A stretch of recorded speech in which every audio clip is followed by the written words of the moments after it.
Now, we have to talk about Baby Yoda. This has taken over the world. Baby Yoda has taken over the world. It's incredible. Did you know that it was going to be as big of a phenomenon as it is?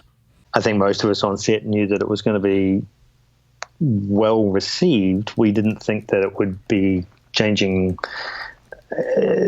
so incredible, so life-changing.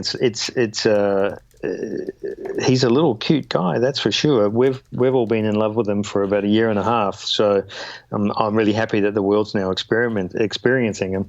I don't think any of us knew that he was going to become as popular as what he is. It really is incredible. He's so damn cute. You can't help yourself.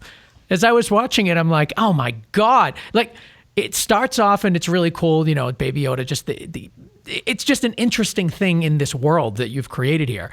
But then you just can't help but love that stupid thing. It's crazy.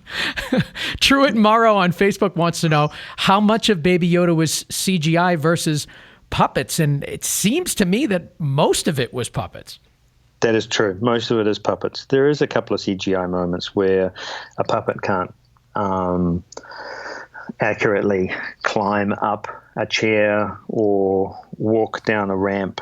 But we did have multiple puppets for either walking or sitting or emoting.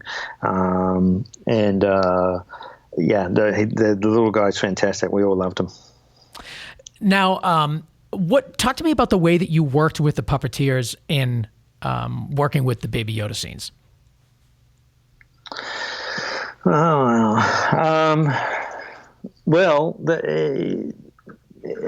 It's really a combination of working out exactly where is the best position for the puppeteers to be to get the best performance out of the puppet, and then how much occlusion of the puppet is there from the camera from them to the camera, or occlusion of all of the lighting setup that I've got by the puppeteers. So and then what compromises or what changes you can make to the lighting setups so that you accommodate where the puppeteers are.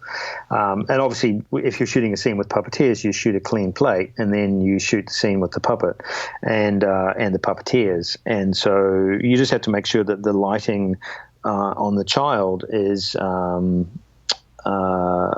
compromised by where the puppeteers want to be. So these are puppeteers manipulating Baby Yoda, like on set, in frame, or are they doing it, remotely from somewhere offset? Both. There's occasionally it would be a fully animatronic puppet that is either probably just sitting there or standing somewhere, and they're totally using the animatronic controls, wireless controls. But if they needed to do some other work, if it needed to move slightly, or if its hands needed to move, then there would be a puppeteer on set. Or there might be a puppeteer underneath it, maybe moving it, assisting it and turning it and stuff. So there was a good mix of completely animatronic and a puppeteer on set, in camera.